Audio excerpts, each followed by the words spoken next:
That's not what a cat penis looks like.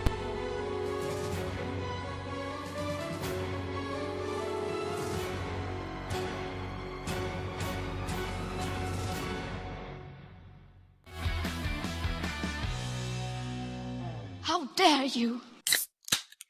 Well, welcome, my delightful delinquents. It is I, your Papa Jaffe. Welcome to Gabna Games for Wednesday, whatever it is, the 25th of the year of our Lord, the month of our, I don't fucking know, 24th, the 20th, it doesn't matter, September 25th. Welcome, everybody, to the show. Good to see everybody. In the chat right away, we get a little controversy. Fupy says, my wife, no, wrong one. It was Twisted Sith says, Jaffe, my black girlfriend recently gave me the N-word pass. Does that carry over to your stream? Not even close, sir. Not even close. Don't bring that bullshit in here. But you and your wife do what you like, man. Absolutely. Absolutely. Who knows, man? I've never been in an interracial relationship before. Maybe she's like, you know, you be DiCaprio from Django, and I'll be what's that? Broomhilda. But this time I fucking kick your ass. I don't fucking know. I don't know how it works. The point is, no, you can't say it here. Welcome to the show. I've turned up the volume a little bit. Let me know if it's too loud. Somebody's like, dude, every time you put out a stream, I have to download it on VLC and then double the audio. Just let me know if you guys are comfortable with your ear holes. I appreciate it. It's good to see you. It's good to see you. Listen, today is the day of... Oh, Morgan, I know. We're going to talk about that. I played it too. I knew you would have something to say. We'll get to that in a second. She's talking about the new RPG demo that just dropped today from the folks who made Persona, or at least some of them. So Tokyo Game Show kicks off tonight. I think 8 o'clock California. I think it's 8 o'clock is, well, I know, no, sometime tonight before midnight is the show where they do like 20 games that are not like from the big companies, but just really cool stuff they want to show off at the beginning. If I'm awake, I'll stream it. I'll try to wake up at 3 in the morning to stream Xbox Live. If not, you'll know about it in the morning. And then tomorrow morning at 7 or 8 a.m. is Capcom. So there's a couple good things I do want to stream, but I can't promise anything because I love the idea of saying I'm going to wake up at 2:30 and do a lot. And sometimes I do. And sometimes I'm like, fuck you, motherfucker. I have no idea, but stay tuned. There'll be lots of news coming out of Japan the next couple of days. But yeah, no doubt. I was playing that as well. By the way, what you were listening to originally when the show kicked off was the Twisted Metal theme from the Rooftops. That is still my favorite all-time Twisted Metal song from our soundtracks. If you don't know, me and Mike Yam did Warhawk for Sony. I did Twisted Metal, and we had just been in love with the movie Speed, and the soundtrack was delightful. So Mike had gone off and told his sound guys, hey, I'd like music for Warhawk that sounds like Speed. And I heard it coming back. I'm going, okay, I got to have some of that. Even though it didn't really fit in the game, it kind of did. So they wrote me a Rooftops theme. And boy, I'll tell you, I still love it to this day. It's delightful. But that's what we were listening to. But what Morgan was talking about is this Metaphor ReFantazio, Tazio, whatever. This came out today on Xbox, PS5, and Windows or Steam, whatever. I downloaded the demo on Steam. The game comes out next month. It's one of those things that I don't know how to respond to it because I'm almost certain I'm never going to play the final game, but I do like it. Like if I wasn't as busy as I was and I wasn't trying to, play a bunch of other video games, and the Christmas season was rolling around and I had 2 weeks off from work or school or whatever, I could absolutely see myself losing myself into this game because the presentation is great.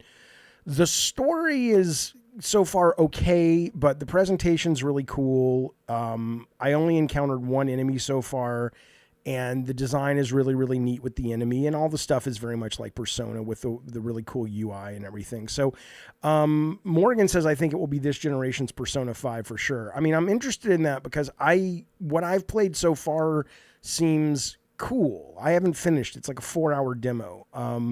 But what I've seen so far seems cool, but nothing that makes me go, oh my God, this is the most amazing fucking, this is the new Persona. But it might be, we'll see. But it's cool. The one thing that's a little weird about it to me that my brain doesn't enjoy is when you are walking through towns and cities and whatnot, people who are gathered are just kind of talking like NPCs, but you'll see these words above their heads. Maybe Persona does this. I don't fucking know, but I don't think so. And as a group is congregated, it'll just say things like chat, chat, chat, gasp, gasp, gasp. Like it's almost like, and I feel like at an abstract level as a game player, when I go into a town now, I just have to kind of like walk.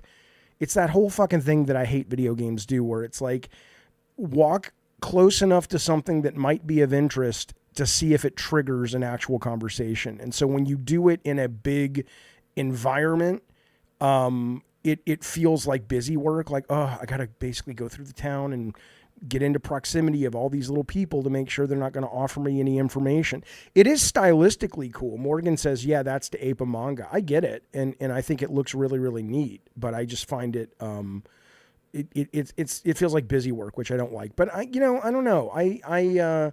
Here's what I'll tell you. I'm enjoying the opening of this, and I've only played about an hour more than I enjoyed the opening of the last Final Fantasy demo, which is all I played. I liked it, but this story seems a little bit more interesting. I really like how they kind of deal with who you are. Like they address you specifically, like, oh, you're peering into our world, and it's a neat little storytelling device they have. So give it a try if you're into such things. Awesome Tatum says, yeah, I so want to play this, but man, this is 100 hours more game. Do we have that time? Hard to tell. Yeah, I mean, with the asteroid coming and stuff, who knows if we'll get to finish it. But what I will say is so far, it's pretty cool. It's pretty fucking cool. I dig it.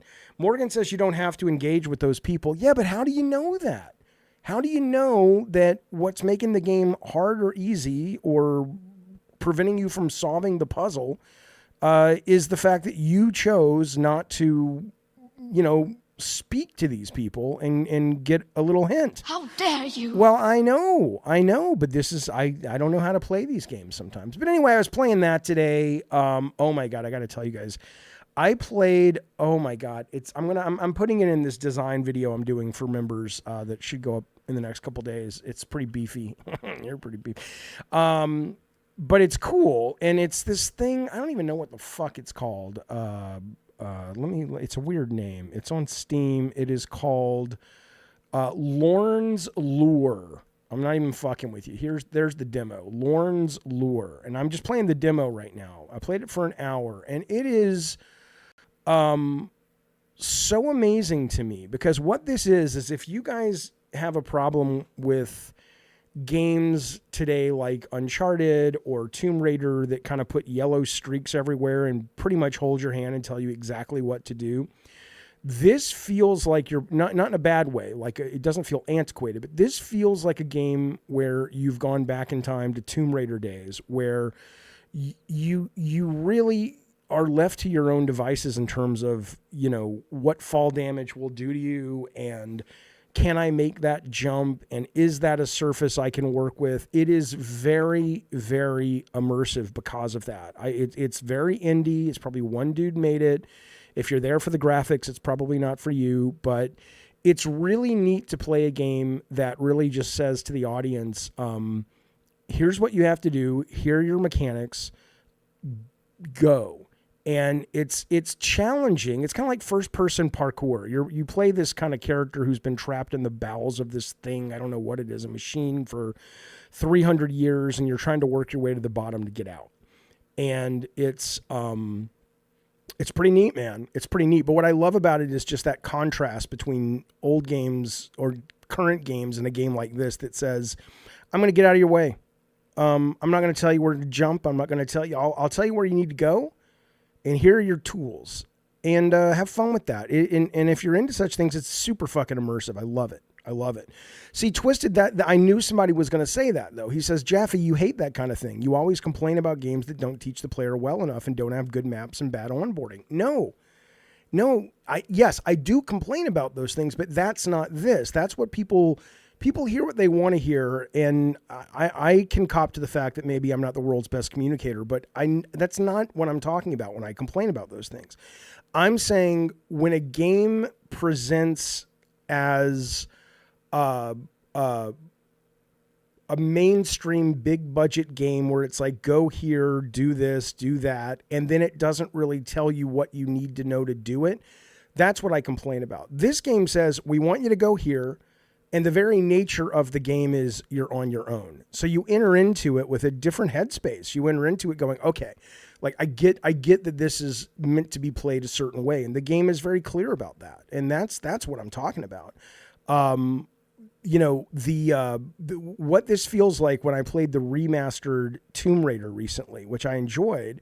There's no map on that. There's no heads-up display telling you where to go.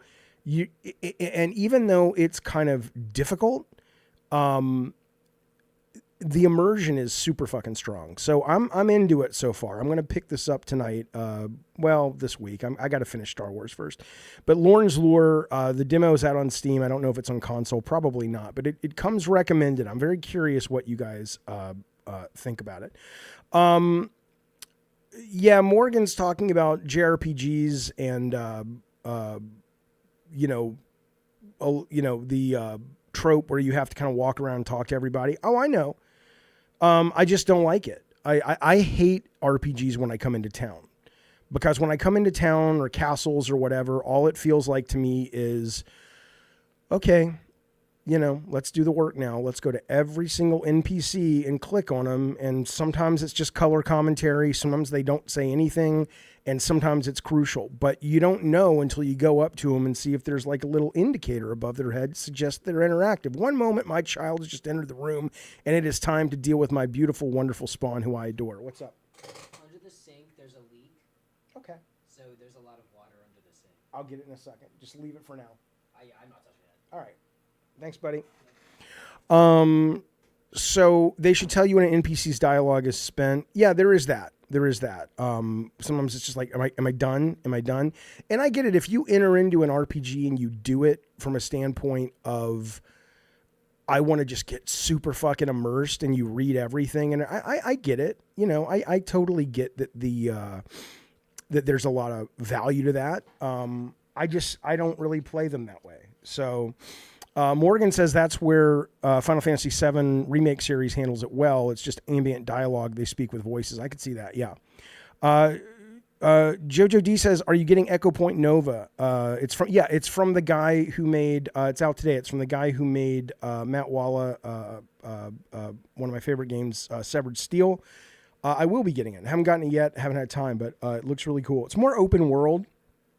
So I don't know if it's going to be my pace, but it looks really great. It's a lot of acrobatics and swinging and grappling and boosting and shooting and all kinds of shit.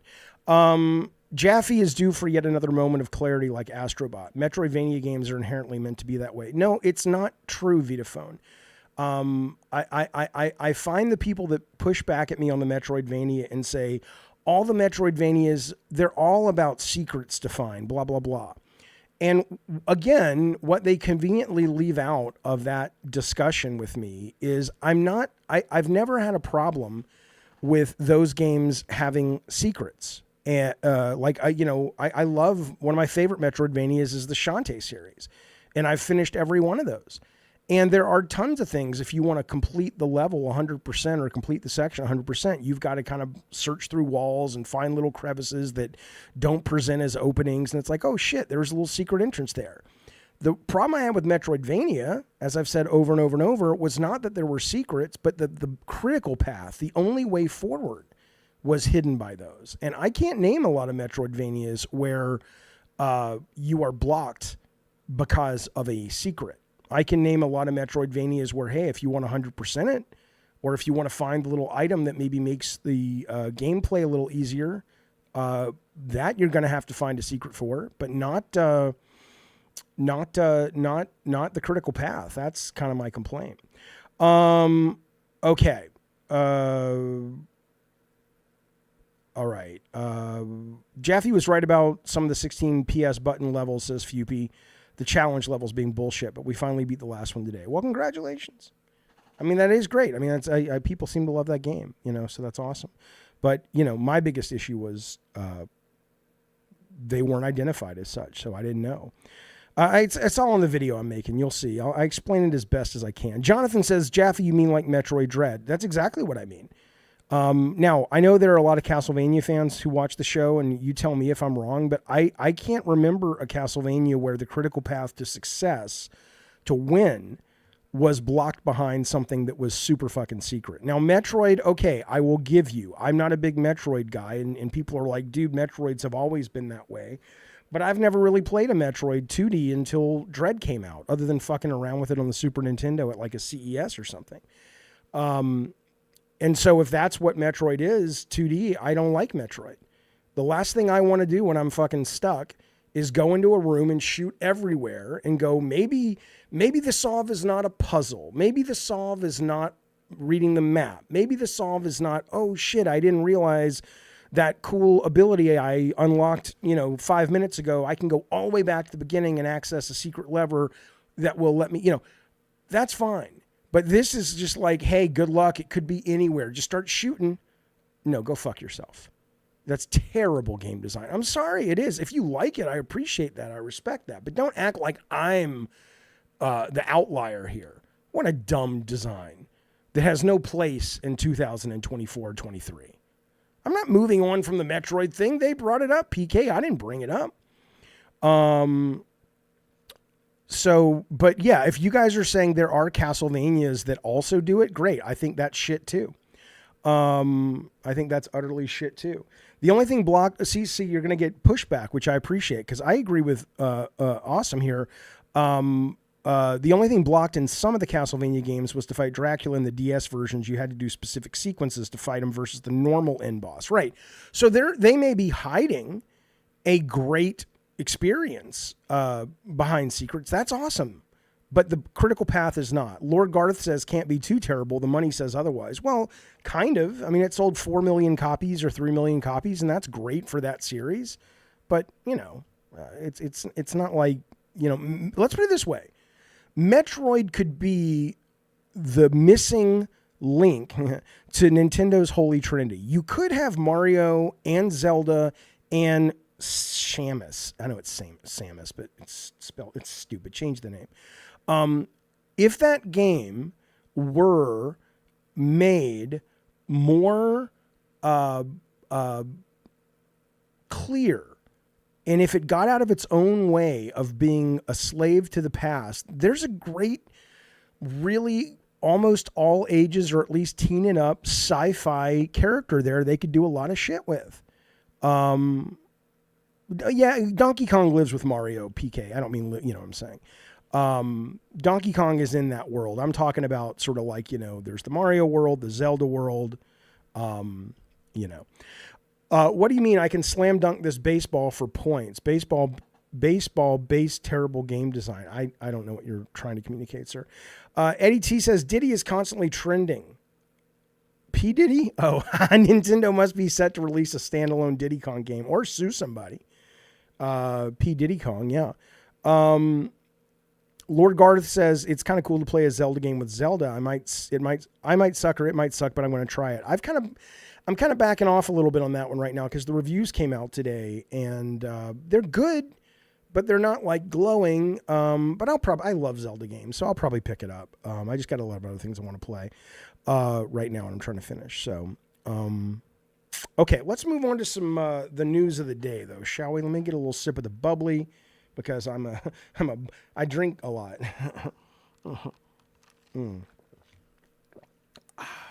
Okay, let me close this. Ubisoft. Let's talk about this. This is interesting to me. This is interesting to me. Ubisoft's board is launching an investigation into the company's struggles. I am fascinated by this. I mean, they are a company that is now, over the last 4 years, 85% down in their stock. And today they came out and said that Assassin's Creed, which we knew it was going to be delayed, but they said it was delayed. It's coming out February, is it the 14th, which I think is the same day Avowed is coming out, or they're coming out the same day, whether it's the 11th or 14th, I don't know. There have been stockholders who have said this company needs to go back to being private. There have been companies that say this company needs to listen to the players more, blah, blah, blah, blah, blah. I'm not sure when they say the board is launching an investigation, right? Star Wars, clearly. Let's go through the suspects in this little detective mystery. Hello, Zack. Zack says an investigation sounds so funny. Yeah, but it seems merited. Right? It seems like, look, if your stock is down that much, and Star Wars, according to analysts, will be lucky to sell 5 million copies by March across all the systems that it's on, I think that there's a real reason to kind of go, wait a minute, we're the board of directors here. What's going on with this fucking company right now, right? And so is it the fact that Ubisoft Plus is a money loser for these guys? What a fascinating look, because in some ways they may have given us data that Game Pass has never been able to give us, because Game Pass consistently releases such wobbly AAA games that you can't really judge the service because the games aren't consistent enough. But I wonder how much of Ubisoft Plus is causing Star Wars to maybe not be as successful in a meaningful way, because you can rent the fucking thing for $18. And within a month of it, or 6 weeks of it, you would have been able to rent in the same month that and Assassin's Creed Shadows for $18. So how much of it's that? I don't know. Maybe some of it. They haven't released any numbers about Ubisoft Plus, so I don't know if that's even factoring into them going, we need to step in here. They put out a statement today saying that their investigation is going to, they keep bringing up this idea, these words of like more player focused, right? It says the board of directors is launching a review at further improving our execution, notably in this player-centric approach. Interesting. What does that mean exactly? Are they, and then the very next thing they do go talk about, it says, finally, let me address some of the polarized comments around Ubisoft lately. I want to reaffirm that we are an entertainment-first company creating games for the broadest possible audience. And our goal is not to push any specific agenda. We remain committed to creating games for fans and players that everyone can enjoy. Pretty much sounds like Disney when they backpedaled from a lot of their progressive directives, which, again, I support, I love. We're going to be talking about Sweet Baby in just a minute. But that said, though, is it the fact that is it Japan going woke, going broke? I don't really think the AC Games Japan's a mega market for these guys. I know in Japan, and let me speak as a layperson that just knows a little bit about this, but not much at all. Being black in Japan, it's pretty homogenized society over there. And so it could be some racism, it could just be some historical sense of disrespect on the part of the Japanese, because they are, a lot of those fans are upset that the main male protagonist of the game is a black guy. Most people, I don't think, care. They're just like, he looks cool, let's go fucking play the game. But maybe they're talking about that, or maybe they are talking about these, go woke, go broke types that are like, oh, we're not buying this because there's a black dude in it. I don't know if that's what they mean, but it is weird that these two sentences or these two paragraphs were right next to each other, that they want to improve their player-centric approach. And then right after, they're like, we're not an agenda company. Are those two things related? Are they totally different? I don't know. I don't know what to take from this statement. And again, in PK99, it's a really interesting thing you say in the chat. He says Michael Ansel, who did King Kong and Rayman and what's the thing that everybody wants a sequel to? The thing with the pig and the jade, the photographer, whatever that fucking thing's called. Beyond Good and Evil, is that what that thing's called? He's the director of those. Michael Ansel was the only guy at the company that knew how to make games, says PK99. I don't agree with that, but think about what you're saying, though, for a minute. Michael Ansel was let go and or left, quote, left on his own, end quote, because he was apparently a nightmare whether that is sort of he was making sexual advances on people or he was just being a toxic piece of shit. There may be a point. There may be a point where we just have to kind of go, look, making great entertainment usually requires somebody in a great deal of pain, whether they know it or not. That's, and I use this quote all the time, but it's when Jay-Z says, he says, a lot of my music that people love came out of really dark places for me. And he says, my pain, your entertainment. And so maybe we're not going to you might get a happy studio. Maybe the Concord studio was happy as pigs and shit. They kumbaya, they loved each other. They went out to lunch. Everybody went home at 6:00. But maybe you don't make great shit that way. Maybe you need somebody who's a fucking pain in the ass.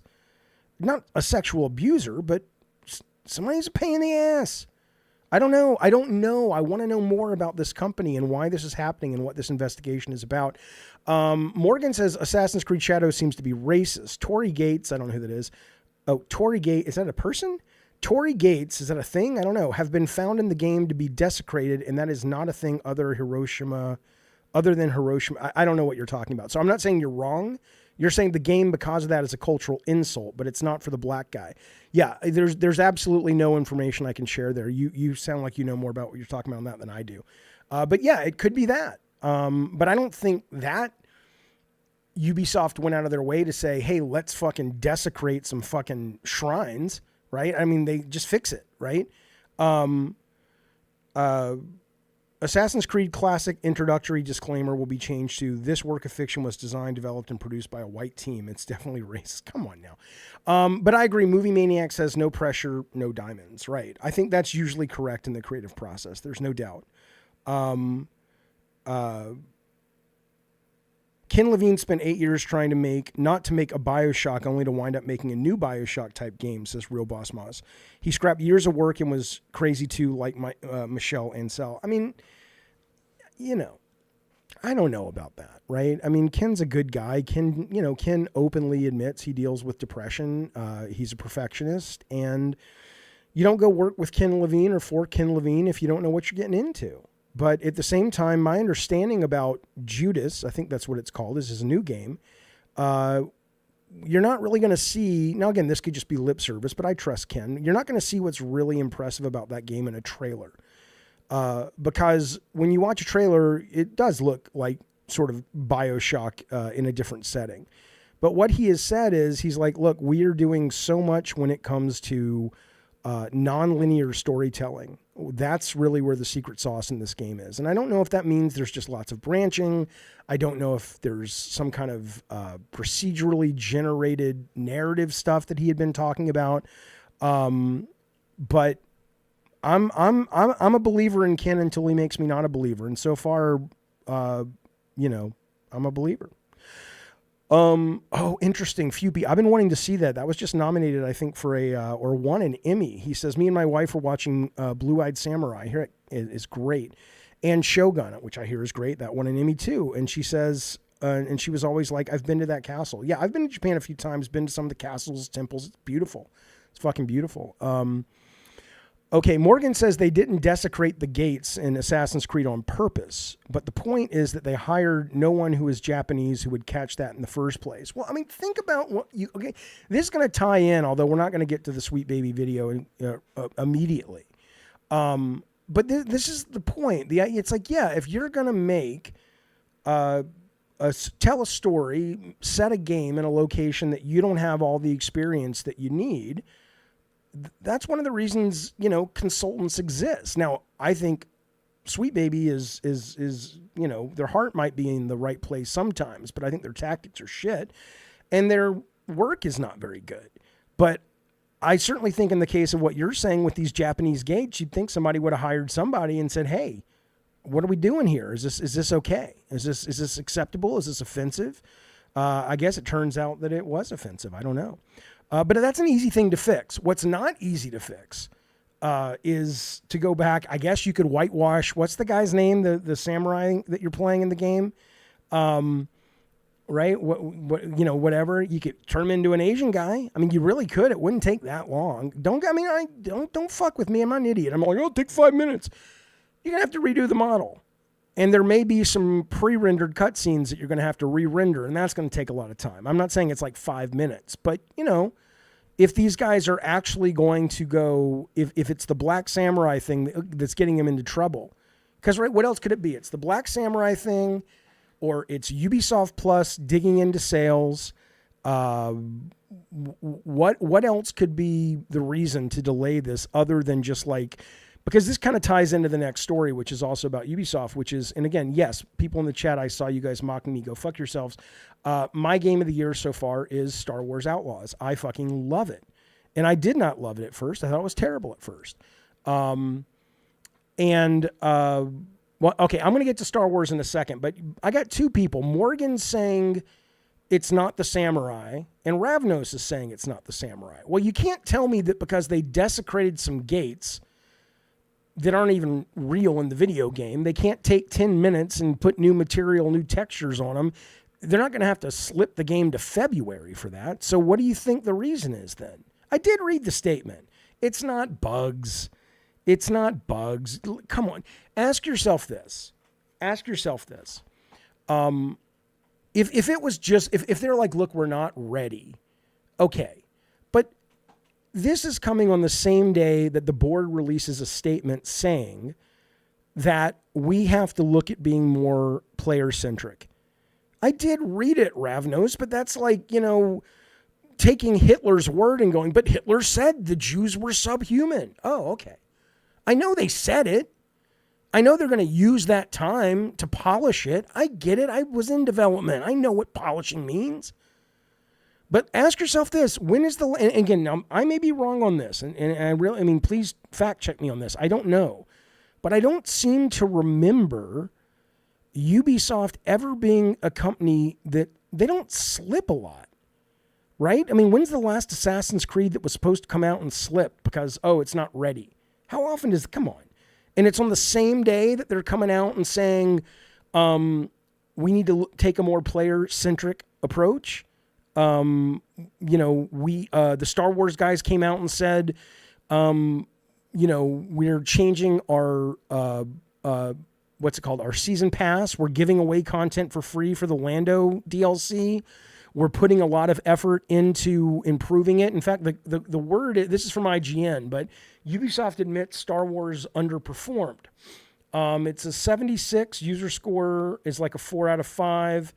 They've already released a pretty important patch, but in response to players' feedback, Ubisoft's development teams are currently fully mobilized to swiftly implement a series of updates to polish and improve the player experience in order to engage a larger audience during the holiday season to position Star Wars Outlaws as a strong long-term performer. And I love that because what I'm telling you is the game. I mean, again, I don't want to oversell you. In the same way that the people who are going to love Astrobot more than anything else are the same people that probably grew up and have massive nostalgia boners for PlayStation, which I get. Similarly, if you're not already into the Lucas era of Star Wars, it's not going to be for you. That goes a long fucking way. Just how good it captures those first three movies and a little bit of some of the better movies after the first three. But I'm glad that they are putting more time into it. I'm glad they're saying, look, we're not just going to send this out to die. There is a really good game here. And they've already put out a great patch for some of the stealth issues that really were boneheaded. And it sounds like they're going to just keep going for a while. And they should. And I hope somewhere along the lines, if you're even semi-curious about it, you give it a shot. Even if you just get it on Ubisoft Plus. Rent it on GameFly or get it when it's at a very, very deep discount. That's going to be interesting too.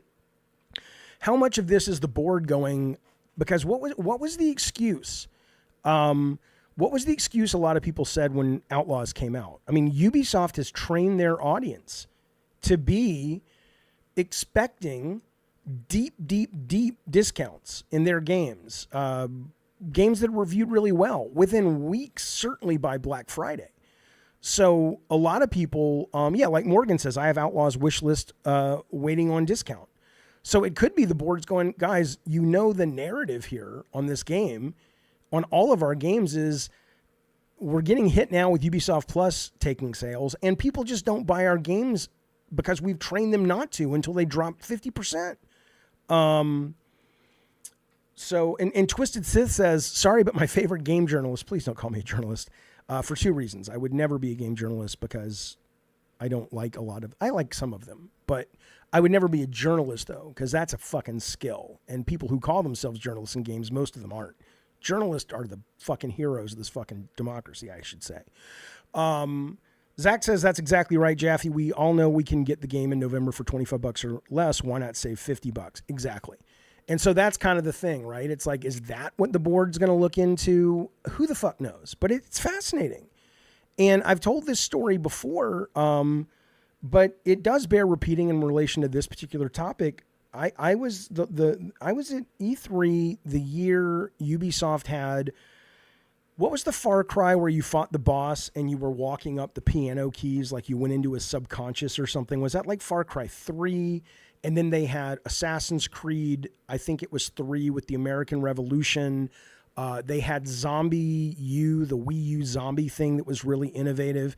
And I remember at the time just going, wow, out of all the third parties, Ubisoft is absolutely the most interesting and creative. They're spending a lot of money doing big budget stuff, but it's all cool and interesting.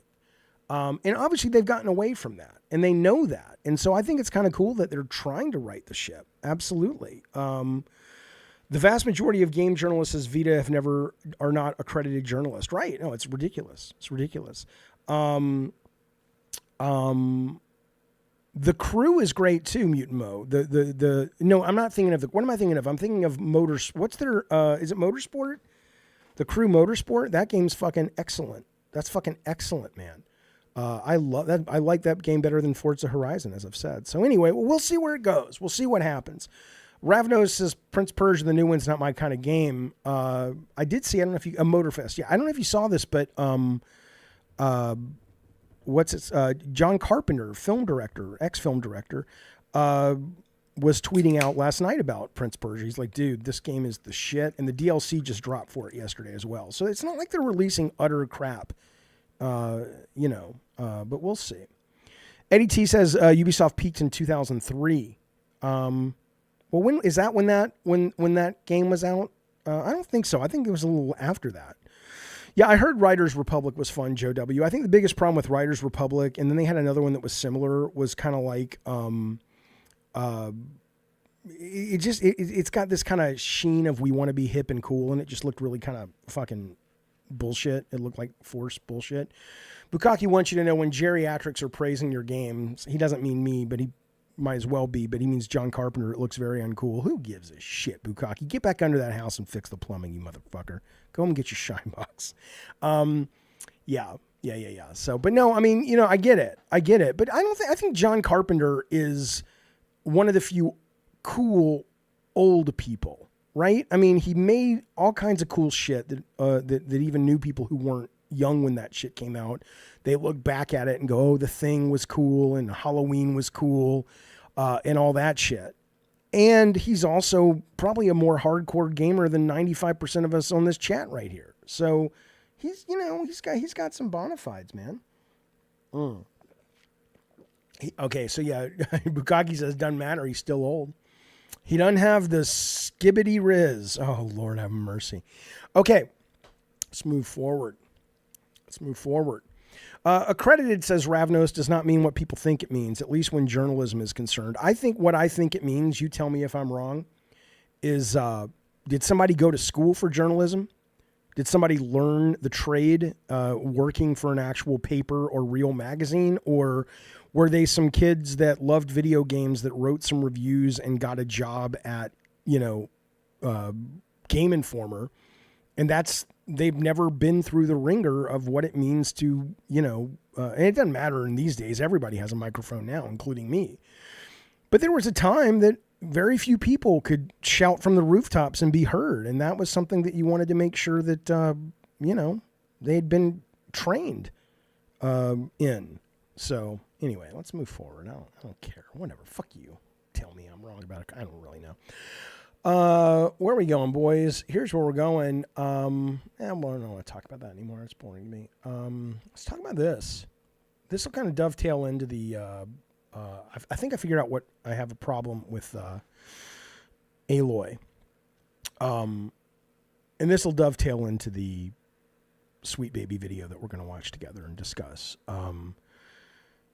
But when I watched the trailer for the remaster of Horizon Zero Dawn, I was like, Aloy looks more attractive. And people said, oh, well, she was always more attractive in the first game.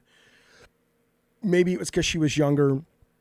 Oh, they don't know. And then today somebody actually asked, and the art director came out and was explaining why the character, at least in the remaster, might look a little better with her hair and skin tones and all that. But I actually was thinking about this because, like, if you look at the woman they hired to do the face for Aloy, right? I hate these games too, Brad. I'm just fascinated by it. I'm fascinated by it. If you look at this woman, she's a very attractive woman, okay? And if you kind of squint, you can kind of see Aloy in her face. But clearly, this is not... They didn't build on her like when you see Johnny Silverhand from Keanu. It's clearly they did some adjusting to this character, okay? And that's fine. They have every right to. It's their character and it's their artistic vision, and I support that. But what I think I realized why I just really dislike this character so much is this. And it's just like the real world. You can be, and I'm just going to take women because I like women, but this probably applies to men or whatever you're into. You can take the most beautiful woman in the world, and if she has a shit personality, yeah, you might still be turned on by her, but you're not want to spend much time with her, right? Or you can take a woman who is average looking or categorically unattractive, or I guess I should say more societally unattractive, just in terms of what society standards are.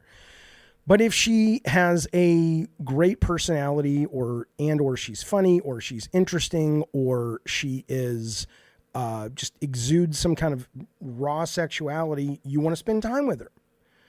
The problem with Aloy is it's not that she's not attractive. It's that she's just very average looking and she has no personality. And it's those two things together.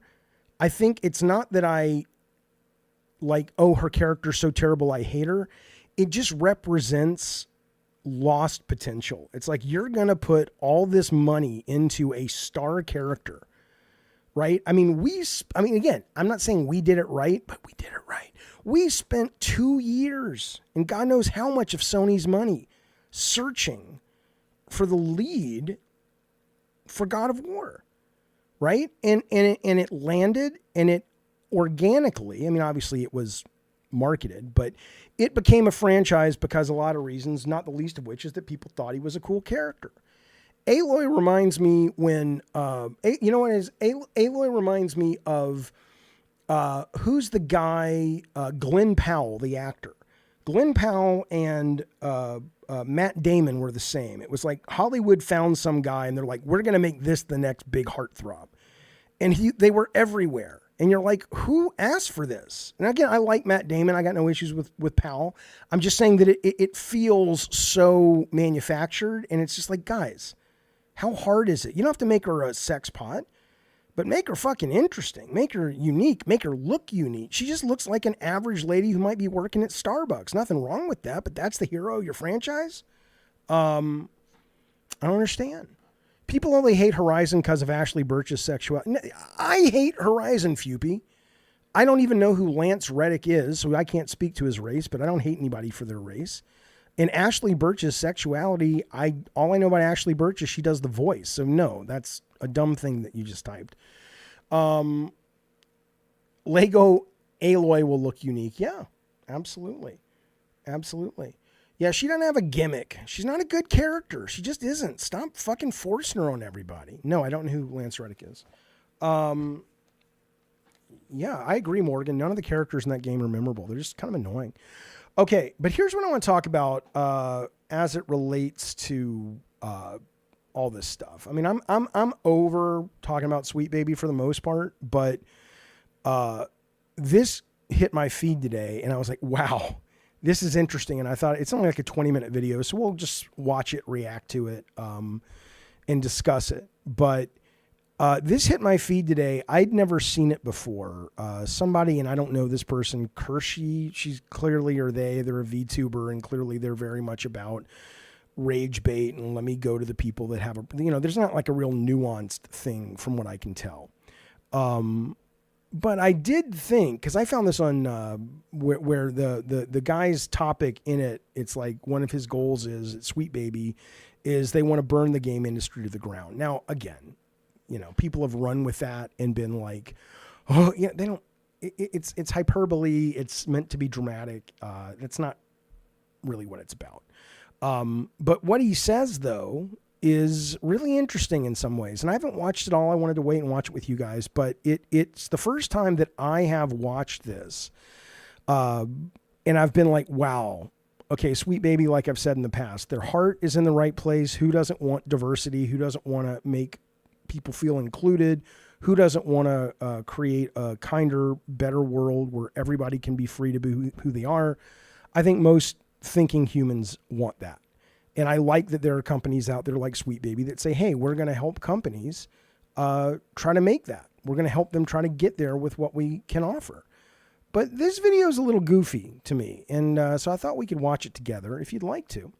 Yeah, Ravno says their heart is shoved up their ass. Well, look, I was never the guy who said, the woman who said, oh, go out for coffee with your marketing team and scare them. People, she's just a show horse giving a pitch at GDC. You think marketing is going to be scared of some fucking design consultant? Oh, no, the design consultant. What do you think? They don't know what's going on. So I never cared about that shit. I thought that was all just people were reacting to nothing. But this guy's got a little bit more to say. So let's see. Let me bring this over here. And let me change the screen here so we can all watch it. All right, 1 second, fellas and fillettes. I'm still going on 2 monitors. I have my new monitor. It's behind me, but I just haven't hooked it up yet. All right, so... all right, so let's go to the actual video. And... sorry, fellas. Just want to be able to see your comments as well. Okay, so, one moment. Cal? Pepper?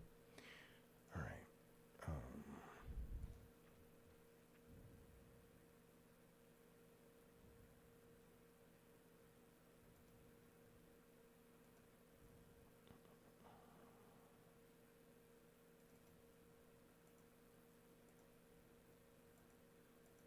There we go.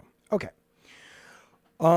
So we will begin, and I'll have my eye on the chat, and we'll stop it as we need to. But this is it's 28 minutes. We'll watch as much of it as we can stand. But I just wanted to watch it with you guys and kind of get your thoughts, because you know what I think about all this stuff. Like I said, I'm a fan of the need of diversity, and he talks about that at the beginning, and I think it's worth hearing. So yeah, baby, I'm streaming, honey. Oh, I know. Are you on GeForce right now? I want to see if I can do it on my computer. Get on it, baby. What are you going to play? Fortnite? I just want to see if I can do it on Okay. Is this it? Our shared experiences have seen how limited in scope and... all right. So, cool. Let me know if you guys can hear this, and we will begin. Here we go. But why am I here? Well, I'm here because we're all game devs of color even, and I think a lot of us, given our shared experiences, have seen how limited in scope and imagination entertainment can be. Obviously, a big part of that is just the reality of working in a creative system that prioritizes capital over telling stories that truly entertain, enrich, and benefit people. But beyond that, there's also a large extent to which many of the people seeking to tell stories in games simply don't know how. which is fine. That's why we at Sweet Baby do what we do. But we hit a wall sometimes when it's not just that creatives don't know how to tell a story well, it's that they want to tell a certain story, and a certain story that often they're unequipped to tell. And when I say unequipped to tell, I don't mean in terms of resourcing. I mean creative people or teams who want to tell a story they don't have the identity, perspective, experience, or empathy to tell, and who don't want to feel the discomfort that arises when they realize they've reached the limits of their abilities. I'm sure you've met many. Okay, wait a minute. Why? Okay, so we got Brad, George Bush, and PG rolling their eyes, basically. Addie Pie says shameful. Now, this is the same stream a few minutes ago that you guys were saying one of the reasons that Ubisoft could be in trouble is got nothing to do with the Black Samurai, but it's got to do with the fact that they disrespected aspects of Japanese culture that they didn't know about. And that's what this guy is saying. Now, you may not like his approach. And again, I'm not here to defend or attack this guy. I don't know much of what he says. But, you know, what he's basically, you know, it sounds like a lot of you guys were saying that, yeah, Ubisoft should have been more respectful of Japanese culture. He's just saying that's what we want our company to help other companies with. I mean, why would somebody disagree with that? You may disagree with their methods or with their lack of talent, but people who are uncomfortable being told that not every story is theirs to own. And I can sympathize. Any of us can sympathize with the experience of being uncomfortable or afraid. But I can't sympathize with the idea that discomfort is an acceptable reason not to do better. Because a lot of us who are really fighting for more inclusive games and storytelling don't have a choice when it comes to discomfort. A lot of us who are just existing don't have a choice. That's a good which point. Makes this really hard often. But recently I've started realizing that discomfort, or the place where whiteness doesn't have to live, is where some of the best stories are told. And it's where genre storytelling lives. So I call this talk How to Get Away with Murder, because when you do genre well... Okay, so Morgan says, and I don't disagree, how can privileged silver spoon white America, or just white America, tell the story of a South American person born in the ghettos, right? It's not down with whitey. This is white. You know, I will say, PG, sometimes a lot of white males are really insecure. Nobody's saying down with whitey. Nobody's saying down with whitey. Zeke says, how about making your own game rather than ruining someone else's game? They're not making the games. They get hired by people. They get hired by Insomniac, who says, we're making a game with a black kid. Maybe no one on our creative team is either black or black and Puerto Rican, so could you help us? And maybe you can argue they didn't do a very good job. That's fine. But they didn't go to Insomniac and say, make Spider-Man 2. So I don't know where you're coming at with that, Zeke. I guess as how they could read and research and use universal themes. I don't know. They could. But when you are, you know, making games for the world now and you want to increase your audience, it you know, and we don't have a culture where a lot of game makers are from more marginalized communities or minority communities. You know, what are they going to do? Just continue to make games about white dudes? Which is fine. I got nothing against games with white dudes. Okay, let's keep going. It's about going deep into that well of discomfort and telling a story that has teeth and pushes boundaries and allows a kind of emotional resonance best described as visceral. And these are the kind of stories that make me feel real. Okay. Now, when I talk about genre storytelling... Now, by the way, I'm not here to defend this guy. He's about to say some shit that it's like, what the fuck are you talking about? But let's keep going. What do I mean? I mean, horror, sci-fi, fantasy, westerns, that kind of thing. And when I'm looking at media that relies heavily on tropes, cinematic conventions and predetermined narrative arcs. And I know that's kind of a fuzzy definition of a fuzzy term, but that's also the point. It's that often you don't know genre until you feel it. And as such, some of the most resonant experiences for me of seeing myself on screen and feeling really accurately perceived has been through genre cinema. For example, I don't think that I've ever had a theater going experience like the one I had when I saw Get Out. And I know it took me just like a couple of minutes to mention Get Out. I think we all knew it had to happen. I love Jordan Peele. I think he is one of the only people who has made a film that has been successful with all different kinds of audiences, and has also, I think, really faithfully represented something fundamental about racial trauma. The reason why he's able to put Chris Washington, played by Daniel Kaluuya, through so much shit in Get Out is because through the manipulation of genre, Peele signals to us that he values Chris as a character and as a representation of a Black experience. But Get Out's not my favorite film, because I have to tell you that my favorite film is, maybe of all time, is a comedy called Blazing Saddles, which I think often catches people off guard. And it would also probably catch them off guard if they knew it was my parents' favorite film, because my parents grew up in the US in a time when they weren't allowed to eat in diners with their white friends. But the reason I love it is that beyond some truly classic Mel Brooksian slapstick humor and fart jokes, Blazing Saddles is extremely aware of social inequality and finds its humor in that darkness, which means I can laugh in a way that is cathartic. It's a movie that isn't making jokes about me, but for me. And I think that's really awesome. Because you can tell just in the text, but it's also a fact, that Brooks worked with Black writers to make sure the jokes came at the expense of whiteness and chipped away at an absurd social hierarchy.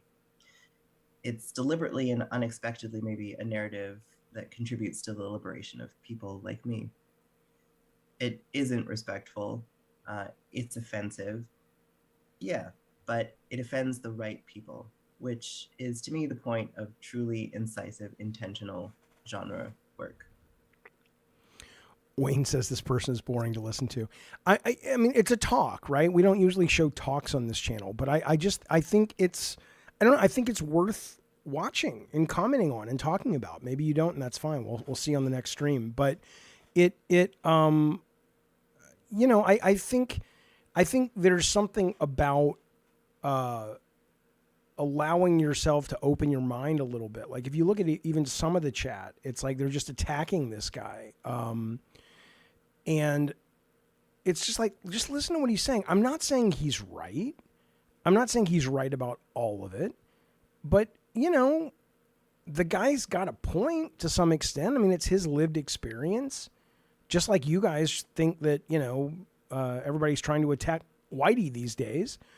I don't see that, but maybe that's your lived experience. You get listened to some extent, not by me necessarily, but there are people who listen. All right, where's this? Sure, the jokes came at the expense of whiteness and chipped away at an absurd social hierarchy. It's deliberately and unexpectedly maybe a narrative that contributes to the liberation of people like me. It isn't respectful. It's offensive. Yeah, but it offends the right people, which is to me the point of truly incisive, intentional genre work. It's interesting. Movie Maniac says we had to bloviate about our work in sculpting class and pretend it was all deeper than it was, and this reminds me of that. Here's what I think the process of that is. When you were younger, and I don't know how old you are, but when you are, I'll just say younger, but it could also just be experience. I don't know. There's a point where you roll your eyes, and I did it. And I'm not saying I'm wise and you're not, but I'll just tell you my journey on that thing you're talking about, where when you hear an English teacher or you hear, a critic talk about the color yellow in Jaws and what it means, or the sound mixing in Apocalypse Now and what it's for and why it was mixed a certain way, a lot of times you will roll your eyes and say, oh, dude, you're just reading into it. You're reading into it. And there's a sense of, at least that I have found, there's a sense that if there wasn't conscious intent on the part of the creators and they don't have it written in an interview somewhere, it's not worth analyzing. But eventually you start to recognize, at least I started to recognize, that it almost doesn't matter what the intention was, right? It doesn't matter what Insomniac intended with Spider-Man 2 or Mel Brooks intended or Jordan Peele intended. It matters at some level, but the analysis itself is why the work ends up having value. So for whatever reason, this guy responds to Blazing Saddles in this way as a non-binary black person. I think that's interesting. I'm going through a game right now for one of my videos, Hollow Body, which I don't know, like I've said in my review, I don't know how much of that game the writer, the creator was really trying to say something, or it was just confusing. But I'm allowing myself the intellectual enjoyment of going, how does this game affect me? How does this game, and why is it affecting me that way? I mean, we always talk about games as art, but the minute we actually want to have the rubber meet the road and talk about games as art, people just aren't interested, or it bothers them. This is interesting. That's all. And yes, Carlos, blue waffles all day, every day. Which brings me back to the aim of this talk. So in my work in narrative, we're often tasked with quote unquote sensitivity reading, a term we frankly don't really love. Oh, Ravnos, I agree. I'm not suggesting Sweet Baby Inc. are good writers. I think their intentions are mostly good. I think their tactics are shit. And I think so far their if their real goal is to bring about some sort of social change, I think they're probably harming their cause more than they're helping it, but we'll see. Despite its huge importance, sensitivity reading is often seen as reductive and flattening. In the most frustrating cases, I know that I, a Black non-binary person, is going to be seen as someone looking to reduce quote unquote offense, basically a buzz killer. They assume that I'm going to want less violence, less discomfort, or some kind of coddled, boring, or nice story, when actually it's really the opposite. The purpose of sensitivity work is not to tell easy stories or boring stories. It's to tell stories that resonate, that fire people up and excite them, take them on journeys. It's to ensure that we tell stories that are big and loud and scary and subversive, but... Okay, but see, I'll get back to this guy, of course. Vitaphone says race relations have become worse in the last decade because of hypersensitivity and fixation. Yeah, but ask yourself this, right? You've got to you've got to upset the apple cart. So yeah, you can point to, in the 90s, things weren't this bad. Well, I'm just looking at your picture, Vitaphone. I don't know if that's really you. To paraphrase, Sean Connery in The Untouchables, who would claim to be that, who is not. So I'm going to go ahead and assume you're white, or certainly not black. But for us, the 90s were great. The 80s were great. For me, the 70s were great. But a lot of people were going, there's a lot of shit going on where things haven't gotten better. And when they decide to say, let's make things better, let's fight for equality, let's fight for justice, it's gonna create waves. It's gonna disrupt things. And so sure, it's not better now than it was before, but it would be nice to see somewhere where we come out the other side of this. But I was thinking about this, by the way. I don't remember what the movie is. What was the movie where it might've been In the Heat of the Night? This was a 60s movie. I wasn't alive for this either. But it was Sidney Poitier, and he was playing this cop I believe, who was down in the South looking into a murder. And one of the racist cops was like, what do they call you down there? What do they call you up in the North, boy? And he says, they call me Mr. Tibbs, right? Now, this is the 60s. You think a bunch of white people who didn't believe in the civil rights movement were comfortable with that? No, right? I mean, but I'm glad they did it. Aren't you glad they did it? I'm glad, you got to push sometimes, man. I mean, what do you, back then that was radical. I'm not saying these guys are doing it the right way. I'm just saying that at least they're aware of it. They're not trying to act like, oh no, just go back to when I was a kid watching Nintendo or playing Nintendo and watching cartoons on Saturday. It's like, let's make things better. That we do so with authenticity and that we get to the heart of an audience. Because ultimately, if you're telling a story that misses its audience, that doesn't ring true or that fails to cut in the right direction, the problem isn't... Push to what? What is the end goal? The end goal is to not have black people being disproportionately jailed and killed, and same with trans people and LGBT people and women. And I do remember Guess Who's Coming to Dinner? Oh, Boysenberry. I like Boysenberry. It wasn't Jimmy Stewart. It was Spencer Tracy. But I'm making it sound like that when he, But point though is look, what do you think 2020 was about with George Floyd and stuff? You think that was just a lie? Sweet Baby's goal is not, yes, sweet. You're wrong, Darth Nugget. This bullshit isn't going to stop any of that. Sure it is. It's not going to stop it here. Okay. Well, anyway, I'm going to keep going because you know what? Here's what I'll tell you. Vitaphone. Vitaphone says, ginning up boogeymen that are not there anymore. I'm a white guy, or at least according to some people, I am a white presenting guy. I trust when black people tell me something about their lives. Not all black people, but enough of them. I trust when my son says, we live in this area where there's like this, it's not a strip mall, but it's kind of like one of those outdoor malls.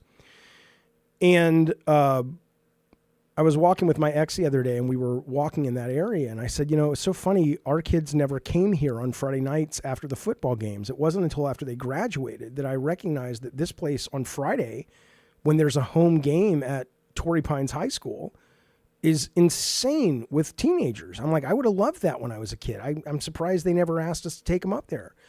And she said, well, they or Calvin, my son, they didn't want to get bullied. Right. And that's the deal, man, to act like, oh, everything's fine. Everything's fine. What do you think? These people are just complaining for no reason. Come on, man. I'm not saying it's as bad as the news make it. I agree. They make money off this shit. I haven't seen Ghost Dog, but I've seen clips of it, Brad. It looks awesome. That it's just insensitive. The problem is it's bad. Like a film called Django Unchained. Now, this is where I will push back on this guy. I'm not entirely sure I understand what the fuck he's talking about. But if I think I know what he's talking about, I think he's out of his goddamn mind. But one moment.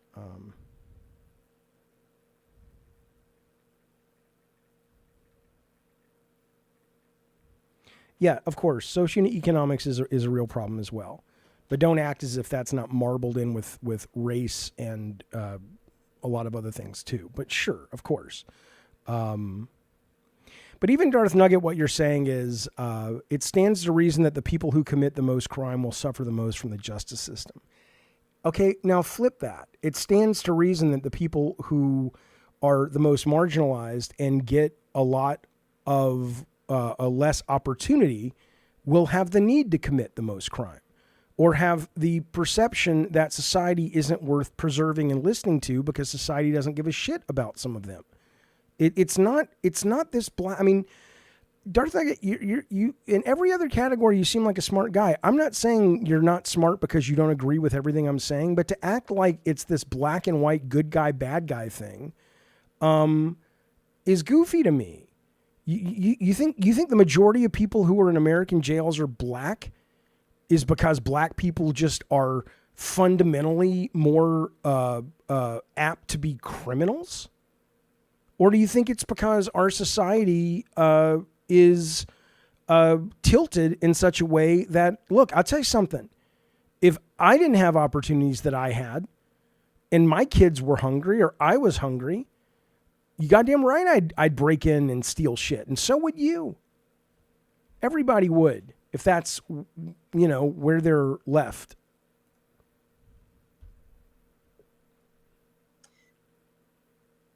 So I'm going to take a moment to pause and offer an apology. This isn't the talk that I pitched, which isn't to say anyone should panic, but it's that when I wrote up my outline, I had a whole plan that I was going to take Nope and Get Out and approach this by talking about horror and the ways Jordan Peele and others have really nailed it, alongside a few examples of how movies like Django Unchained have fallen short. If you haven't seen Django Unchained, I guess, congratulations to you. But it's about an enslaved black man played by Jamie Foxx, rescued from slavery by a white bounty hunter played by Christoph Waltz. And through the course of the film, he learns, some stuff, I guess. And then he ostensibly gets his revenge on white supremacy or whatever, which on paper sounds like a premise that could make for maybe some brilliant genre storytelling. And I'm sure many people, Quentin Tarantino in particular, feel like it's a liberatory masterwork. But when I sat down to rewatch it, I realized how boring it is. That's and not awesome. only boring, it's awesome, but it's a perfect example of what not to do with genre. So, but here's what I'm going to tell you, and here's what's important. And I hate to be condescending, but there it is. I am going to listen to this guy with an open mind. Maybe he's got something they've got something to teach me, or maybe not. I am coming into this conversation telling you I love Django Unchained. I think it's so much fucking fun. I think it's really, really good. But you know what? Let's hear what a black person thinks about it. I've never asked a black person, hey, what do you think about that particular motion picture show? So, K-Nub says Ice Cube broke it down. The same people who own the prisons and rap labels. No, Suge Knight does not own a prison. Diddy didn't own prisons. The people who own the rap labels are not the same people that have the privatized prison companies, at least the vast majority of them. I'm sorry, because I will talk about how to do it right. But before that, I'm going to have to talk about how Django Unchained and Quentin Tarantino in particular get it so wrong.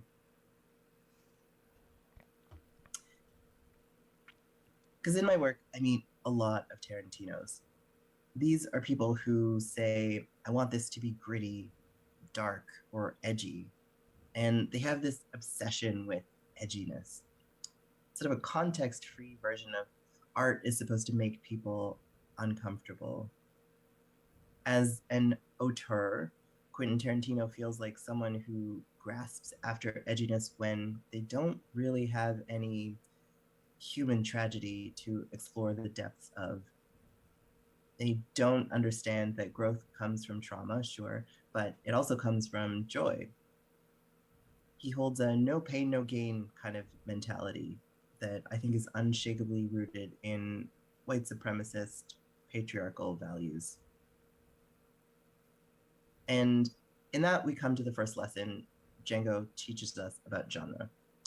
If you want to be edgy, realize that it's meaningless unless you yourself are taking risks. If you are a person with power and privilege, you're only taking a risk if you're challenging the structures that gave you that power and privilege in the first place. By creating Django Unchained, Tarantino has challenged nothing about himself. Lesson 1. Good genre starts with representation on the creative team. The foundations of the project must be solid. Genre is incompatible with the death of the author. I don't agree with that, Zeke. Zeke says Tarantino is right in basically saying, I wrote it, it's my story. I agree with that. I don't think this guy hates him, but I think what he just said is correct. And I love Django Unchained, but he's not wrong about the fact that if again, I don't know what Tarantino's intention was for Django. I know for me, it was a shit ton of fun and it was really interesting and it was entertaining as fuck. Okay. But what I will say though is if the guy is saying, if you want to get deeper into something, I'm not saying Tarantino does. I'm just saying that if you are talking more about a serious work of art where the artist or the creators are exposing their weaknesses and growth and all that, then yeah, you do have to take certain risks. You've got to be willing to say things and explore things that are uncomfortable. And that's fine. There's nothing wrong with not wanting to do that. There's nothing wrong with just wanting to make a really cool, badass fucking movie, which is what Django is.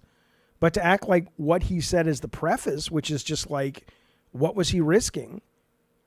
But he's wrapping himself in the cloak of, aren't I an edgy artist? PK, that's not the point, though. PK says this guy doesn't know how to make movies. Tarantino does. Why would I listen to this guy? Because when you make art and or entertainment, you put it out in the world to be judged. It affects people. It affects the culture. He's not saying he could make a better movie than Tarantino. I don't want to see his movies. I'm excited for the next Tarantino movie. I love Tarantino. The older I get, the more I appreciate his work. I'm not knocking Tarantino at all. I'm just saying, though, to act like he doesn't get to have a response to it, his analysis is sound. You don't have to agree with it, but it's like, yeah, no, that's a good point. That's a good point. The equivalent is this. The equivalent is right now, other than stocks and investments, like my only income is YouTube and Patreon. It would be like me going, you know what? If I want to be really fucking bold and really put my dick on the line, I'm going to make videos about how fucking corrupt and awful YouTube is. And I'll probably get demonetized, but you know what? That's what art is. That's what he's saying. And he's not wrong, but that's not my goal and that's not Tarantino's goal. And he's saying it must be nice to have the privilege financially and or culturally that you can afford to pick and choose when you are going to put your dick on the line. It's a valid conversation. It doesn't mean you have to agree with them, but my God, didn't you guys ever go to English class and talk about literature and what the author meant and what the work, how it affected the world? Yeah, Hateful Eight's great, man. I love it. Fucking love it. Great movie. I'm surprised I could watch that whole movie. I have terrible attention span. But anyway, let's keep going. Yeah, by platforming this guy's presentation, you're inviting this discourse. Right. That's what we're doing. That's why I'm still streaming.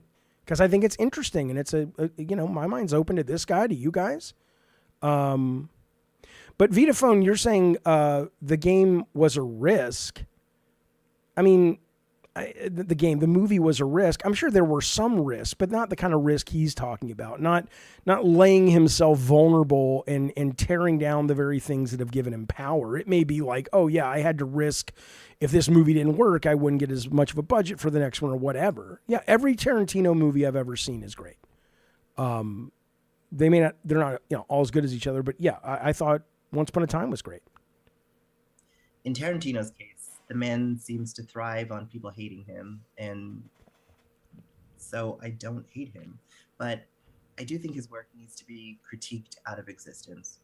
And that he specifically has to be addressed in any discussion of that work. Because Tarantino is capable of genre filmmaking, but the genre he's chosen with Django is blaxploitation. Everything is narcissism, George Bush. This is narcissism. It's that simple. Me putting a camera on myself most days of the week and thinking anybody gives a fuck what I have to say is narcissistic. You chatting is narcissistic. This guy gets paid to share these views. You don't have to agree with them all, but it's art, man. I mean, we're not digging ditches. We're talking about we're all privileged to be able to sit around and talk about how art affects our lives. Jamal, thank you, buddy, for joining the Diet Soda Soldiers. Everybody give Jamal a pickle tickle and your favorite emoticon. I appreciate it, buddy. Thank you for supporting the show, man. But even that's the thing, though. Even that's the thing, Bukaki. I know he's fucking around, but Bukaki says, I'm too alpha to listen to anybody who sounds like this, sadly. I get it. I get it. He sounds different. And let's just be clear. He sounds feminine, or they sound feminine. He sounds flamey. There, I said it. I know what you're thinking, but so what? There are people that sound that way. And Bukaki's kidding. But Zeke says, amen, Bukaki. He might be kidding too because he LOLs. But don't act like you're the only one that noticed that because this is not, quote, normal for people like us to hear this kind of vocal. Of course it's weird. Of course it's different. But so what? Jamal says, I've had this stream on in the background. I heard it brought up multiple times. Are there no black people that watch? There are a couple, but not a lot. I've always been stunned that the audience here is so center right when I'm so progressive left. But I'm sure that, yeah, there are a few black people. I don't think they make up a large chunk of this audience. But no, Bukaki wasn't serious. No, he's yeah, P Turtle's black, but he doesn't admit it. That's true. But yeah, I mean, look, Jamal, you a black guy? Get on the Discord, call in. Let's hear what you have to say. But again, I don't care if you're a black guy and you disagree. Here's a black person who, there's no right answer. This is a black human who has said, these are my experiences that have led to this. So, and why? It's just as valid as anybody else's. Personally, I think that it's the same thing we see with any non-black creator who thinks that black people are cool, but can't really examine the covetous nature of their feelings or their own role in black stories. People who in life met a black person that they either wanted to follow, fuck, or befriend and never resolved it. The equivalent of a boy pulling a little girl's pigtails, but it's a white filmmaker in black pain. So lesson 2. I think what he says there it's a good point. It's a good point. I mean, look, think about what's the guy's name in Gears of War 1 and 2? Marcus's buddy, the black dude who played football or whatever the football version of that world was. It's very tropey. And again, that's fine. But all this guy's saying is he's like, look, there's a lot of white people that take black people and shove them into stories and go, you're my token black guy, and, perform, be that guy so I can feel good about being a white guy and I can be cool by association with you being a character. I'm not saying it's all accurate. I'm saying, but there is some truth to this. Jamal says, just my 2 quick cents. I don't have a problem with racial focused stories, but in the past 10 years or so, the focus on race has resulted in lesser products, games and movies alike. Yeah, I think there's truth to that, but I think the truth of that has less to do with the fact that people are trying to, I don't think you can aim the blame at that at the intention, which is, hey, there's a problem here to some extent. Maybe we should solve it. I think maybe you've got a lot of white people who are like, oh, they're waking up to some of the injustices that they haven't been privy to because they haven't needed to. And they're like, oh, we want to do better. And so, it's hard to do better. You don't really even understand half of the shit you do. Ask Cliffy B what he thinks of this. Cliffy B was on the show, Ravnos, and we talked very much about this. You can find the chat on this channel. And people were really, not a lot of people, but the people who commented that were really upset with him were like, you're fucking woke, Cliffy. And Cliff's very involved in all this shit. And he, he's not out there. Ask Cliff about this guy. Well, you ask him. I'll bring him on. Again, there's no right answer. Again, there's things, like I said, I love Tarantino, but here's the thing. You can love something and still have problems with it, can't you? I think Tarantino's awesome. But when the guy says he tries to cool up his content by taking black tropes or blaxploitation tropes and using them, but not really having had to suffer the slings and arrows of the black filmmakers that invented them, and kind of getting the street cred by association, that's not wrong. He's right. But it doesn't mean that his black characters are bad to me, maybe to this guy. Jamal says, I think the problem is overblown in many cases. I'm not saying it doesn't exist, but I've never gone through this hardship that is supposedly universal.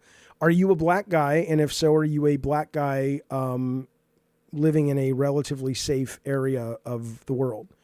I'm not saying that's the deal breaker, but what I usually hear is, like I said, I can't speak for black people. I can't speak for people who were really, really poor in socioeconomically, whether they're black, white, or otherwise. So I don't know.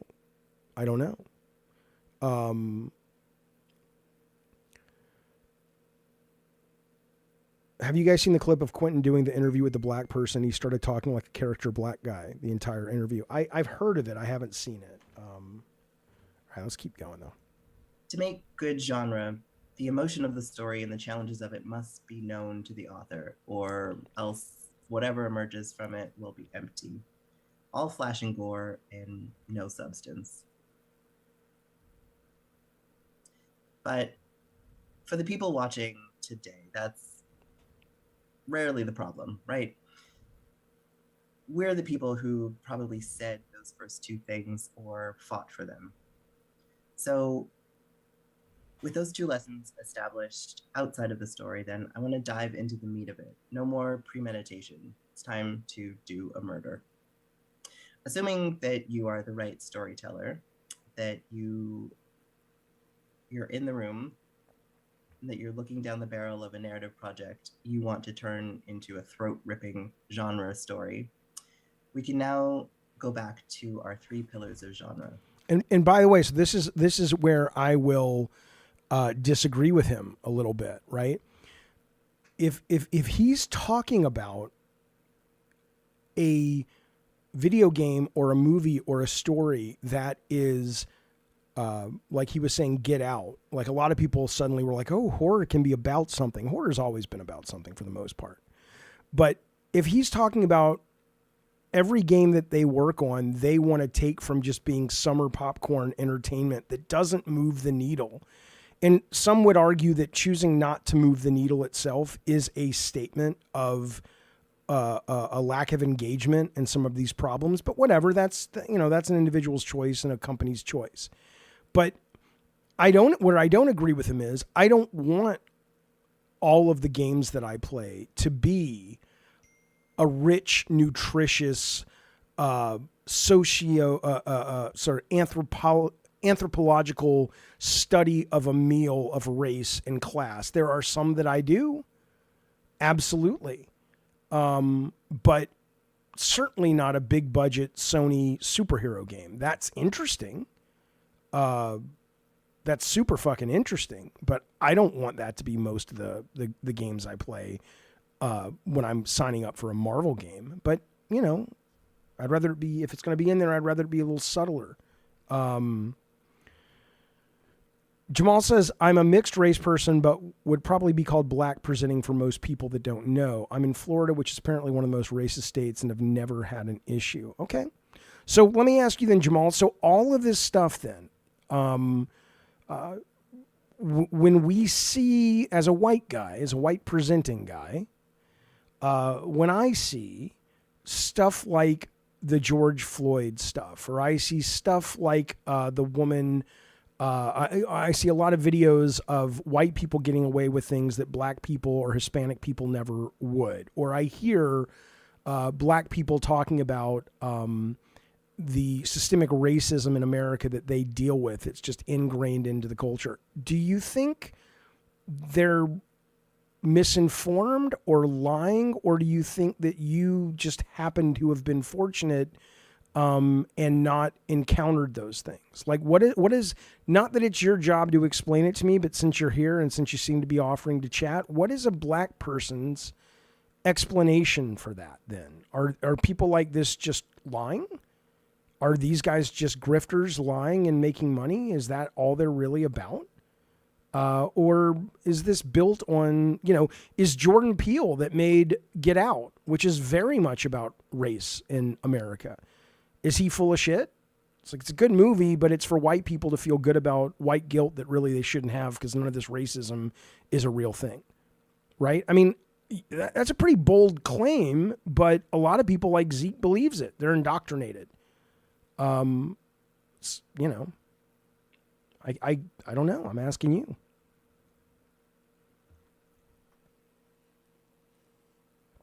Yeah, well, Ravno says Florida is not one of the most racist states. Alabama and Mississippi, on the other hand. Look, I grew up in Alabama. I can tell you, if you were Jewish, if you were black, if you were Muslim, it wasn't as easy.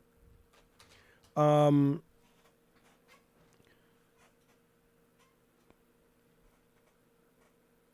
don't think it's lying, says Jamal. Maybe some hyperbole. I personally don't have issues with cops because I don't put myself in situations where I need to deal with cops. What is a situation where you would need to deal with a cop? Anyway, let's keep going. I mean, it's an interesting conversation, and I'm only asking because I'm like, I don't think most people want to be in a situation where they need to deal with cops. But,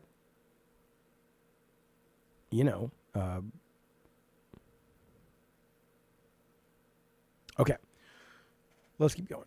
Identity, text. Hey. It's time to do a murder. No, we already saw this. Assuming that you are the right story. So coming in from the outside, identity matters in the story as much as it does out. In Django Unchained, it's clear in many ways that we're not meant to identify with Django, but to watch him. The point of view character feels as though it's Schultz. We see this in Schultz getting the best lines, the most direct and meaningful confrontations with the main villain, the best, coolest, and most meaningful death, and also the moral high ground. Because whereas Django comes to his rebellion due to his own personal suffering, Schultz gets to pontificate about right and wrong as a means to prove that he's an evolved man. And it results in a movie called Django Unchained, where the titular character never actually feels unleashed. He never goes off the chain. Okay, can you disagree with what he just said? Whatever his big thesis is, what he just said about this movie, if you've seen it, I don't think he's wrong. I don't think that makes it a bad movie, but I think there is a great deal of evidence to suggest that there are movies that make white people and the white people who made them feel better about themselves because it's like, oh, I'm not racist. See, I mean, I don't think he's wrong with what he's saying.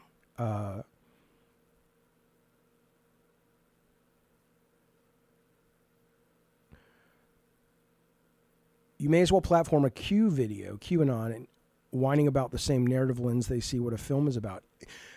But they may not be wrong about certain things. To have QAnon say,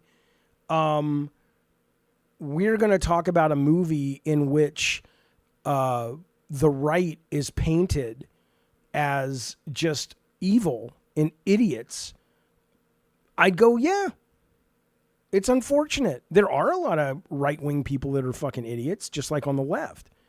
But being a conservative does not make you a moron. It might make you prone to voting for people who are really bad, but that could apply to anyone in any political party.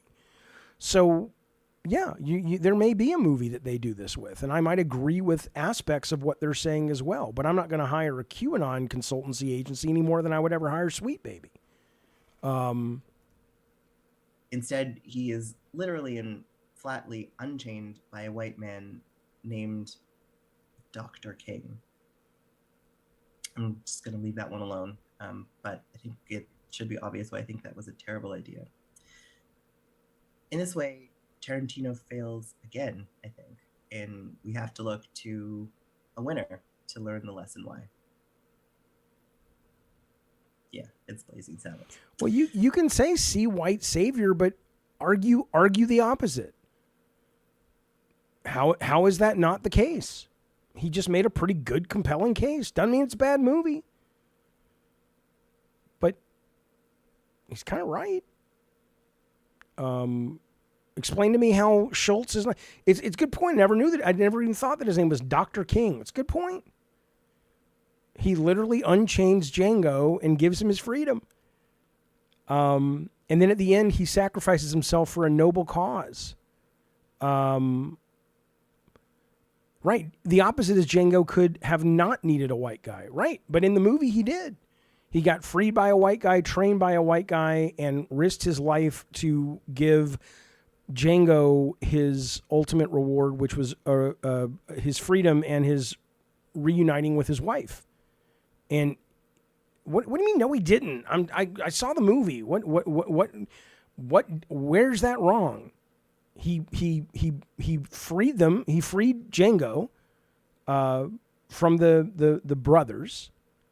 He didn't get killed because of a character flaw. He got killed because he's like, you know what? This racist DiCaprio character, I can't handle that. I'm not going to shake your fucking hand. You're a piece of shit. So you know what? Go ahead and kill me, but I'm going to kill you first, and I don't give a fuck anymore because people like you are gross. You racist motherfuckers.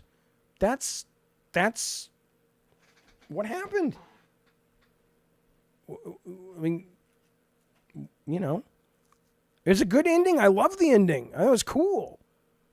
I think Schultz is a cool character.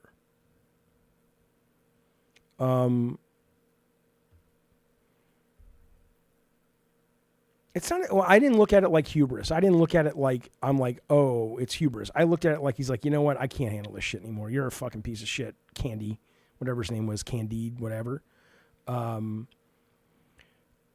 But you know, we can disagree. So, which I want to use to illustrate the next lesson. In good genre, was Obi-Wan a white savior? Well, there were no black people in the story, so it's, you know, but Obi-Wan was a mentor. Yoda was a mentor. The identity of your characters, specifically your heroes, has to define their challenges in the narrative, but it also has to define their triumphs. You can write media literacy, folks, Vitaphone, but that doesn't make your analysis of the movie correct and mine wrong, or this guy's wrong. Darth Nugget, why is your guard so up allowing this guy to be right and give this guy some points? You don't have to agree with Sweet Baby. You don't have to say you like their work. I don't like their work. But he's not a moron, what he's saying. The Doctor could just be a mentor, but when you call him Dr. King, a guy who basically brought, at least in the eyes of a lot of people, a lot of progress to black people in America. And he's a white guy. And he literally frees Django and buys his freedom. To act like that's not the trope of white savior, it may not be, but you got to argue your way out of that. You're saying because I think it serves zero purpose to call it that. Well, okay, that's sure. It serves zero purpose to walk into a bar filled with a bunch of gay bodybuilding men and start tossing out anti-gay slurs. There's no purpose to it. But if you're a homophobe, it's probably something that you would like to do, unfortunately. Just because it doesn't serve a purpose doesn't mean it's not a valid piece of conversation. It's not literally anything. You can't make something literal that's metaphorical writing technique. It's literally a fatal character flaw. And normally when you use the term fatal character flaw or fatal flaw, it doesn't actually mean fatal. Okay, great. But in this case, it was literally fatal. And I don't think it was a flaw. I think the very thing that allowed him to look at a black man at the time the movie was set and go, I don't look at black people the way a lot of white people do in this time. And I'm going to not only free him, I'm going to give him a gun. I'm going to give him a horse. At any time, Django could have shot Schultz in the fucking head and rode off. But Schultz was like, you know what? I'm going to trust this guy. I have good instincts about this guy. I'm going to free him. I'm going to train him. I'm going to let him, it's a valid complaint this guy's making. That's all I'm saying. Right. Shut up, Bukaki. Blazing Saddles does this by allowing Sheriff Bart's unique perspective, hard won by being exactly who he is, to save the day. And much like Django, it presents some unpleasant realities, but it subverts them and allows its Black characters to come out on top in the narrative, even if they don't necessarily always come out on top in the story. Now, again, first off, I've never seen Blazing Saddles, so I can't speak to it. What I'm trying to make clear, though, is, like Ravno says, it's not always bad, right? If there is a trope of white savior and white people like Tarantino and white people like me go, I like movies when they make me feel good about myself. Cool. All this guy is saying is, hey, cool, McDonald's is cool too, but it's not a nutritious meal. And not everything should be. And frankly, most of the things these guys consult on shouldn't be that kind of thing. I don't think just like EA, with Dragon Age, I don't think a lot of these companies sign up for that. They think they're signing up for sort of one thing, and it's clear that these guys are trying to sort of put that into everything. And I don't think it needs to be in everything, even though I do understand his criticisms towards it. Well, I've seen Stir Crazy. I saw Stir Crazy in the theater. Darth Nugget says, I don't feel good about myself seeing a white character save a black character. I didn't say that.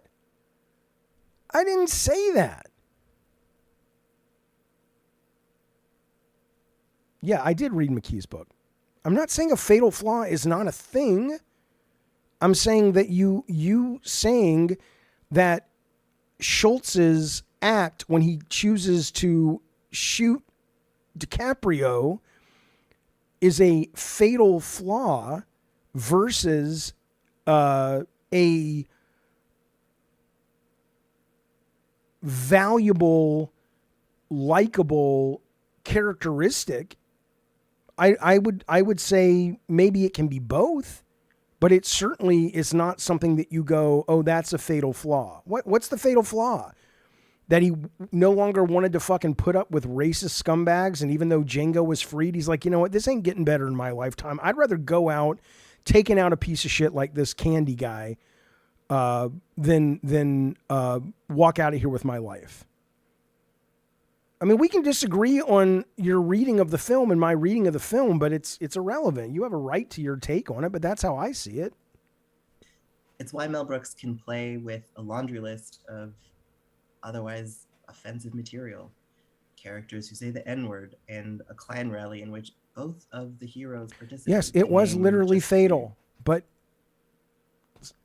it is subjective. Again, you writing the words, the sentence, it's not subjective, doesn't mean it's not subjective.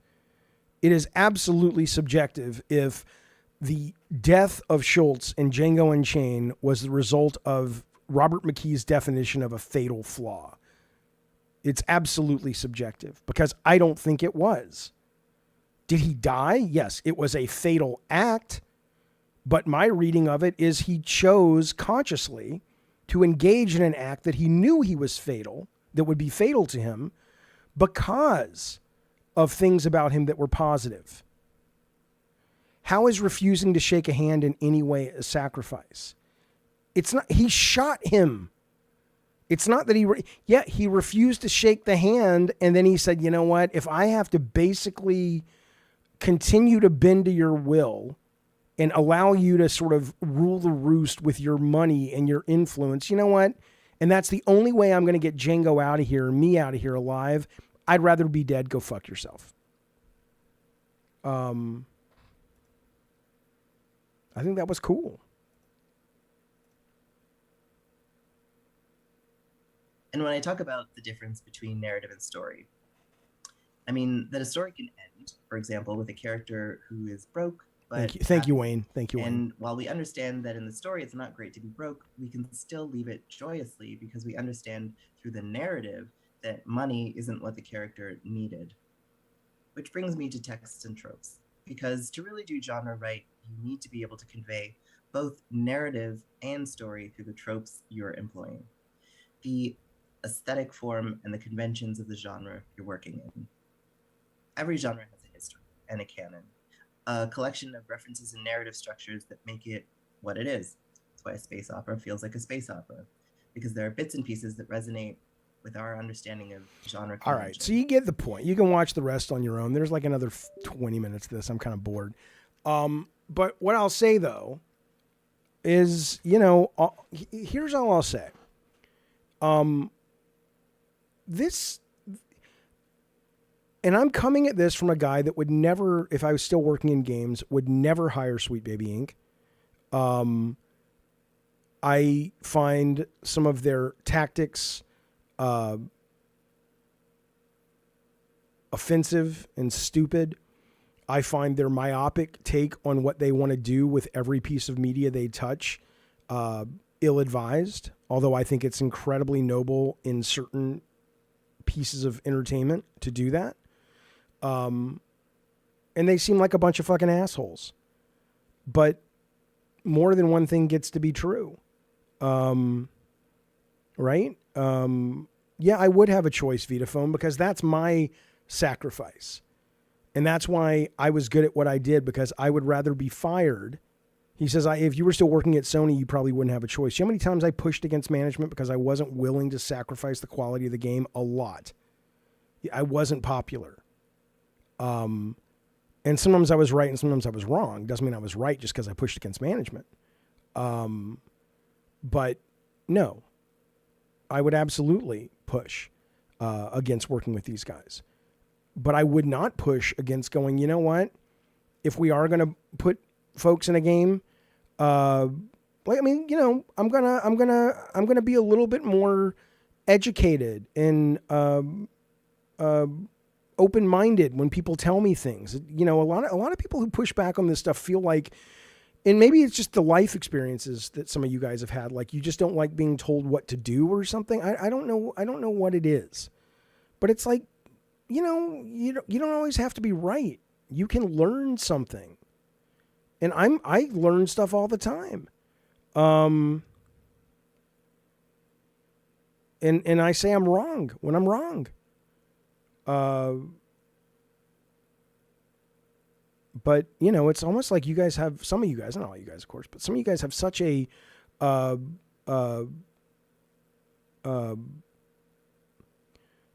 guard up against this. And maybe they've earned it. Maybe they've earned your mistrust. Maybe this whole culture war bullshit has earned your mistrust, and that's fair. But it doesn't, I wouldn't throw out I'd throw out the sweet baby. I wouldn't throw out the baby with the bathwater. So anyway, all right, fellas, that's Gabbing and Games, man. What a show. I enjoyed that. Did you guys enjoy that? I'll be back tomorrow. I'm almost done with this, designer, video I'm putting together. I'm enjoying doing it. I'm very excited to see if you guys dig it or not, because it's, it takes time. And if you guys are like, no, I want to see more content like this, I'll definitely do it. But I want to get it done so I can, it's also good to get it done. And people are like, yeah, that's boring. Don't talk about that ever again. So I'm looking forward to that shit, to get it out there. So I'll be doing that. If I don't stream tomorrow, it's because I'm finishing that up. But I probably will. I'll probably see you guys tomorrow if you sign up for the stream. In the meantime, though, I might see you tonight, man. Don't forget, 3 a.m. if I can get my ass up to watch Xbox Live in Tokyo, I'll be doing that. 10 or 11 o'clock is this thing called Gamir, which is like about 20 or 30 games that are not AAA, but they're kind of more like the future PC game show thing, but more Japanese-centric. And then tomorrow morning, 7 a.m. is Capcom. So hopefully I'll be able to get my ass in front of the computer for one of those. But no, Zeke, thank you for that, buddy. But regardless, though, that's going to be happening, and then there'll be a normal stream. So, but we'll see. But thank you guys for at least engaging in this conversation within a semi-open mind. We don't always have to agree to be pals, but it's interesting shit, you know? Interesting shit. Will I pre-order the PS5? God, no. The only way I'm buying a PS5 is, as I've said many times, is if my current PS5 shits the bed, then I'll happily go get a PS5, unless Pro. But I have absolutely no interest in getting one right now because my PS5 is fine. And I'm sure it's, like I said, if you are saving up for PS5, wait for the Pro if you can afford it. It looks great. But I'm totally cool with what I got. Is that true, Coolius? He says, I'm so open-minded, my brain done rolled out of my skull. I understand. These shades, oh my God. Oh, by the way, hit me up in Discord. I had one of our former members who played D&D with us. I'm going to be doing an online one-shot. I'm looking for about 4 people to play Dungeons & Dragons 5th edition, the new rules that just came out. We'll be streaming it. This is going to be a couple of weeks from now. But if you're into it and you're a member and you're interested, hit me up on Discord if you want to be one of the adventurers in the party. And that'd be great. Let me know. In the meantime, be well, be safe. Thank you guys for hanging out and chatting and shooting shit. And I will see you guys real soon. All right. Be well, guys. Bye.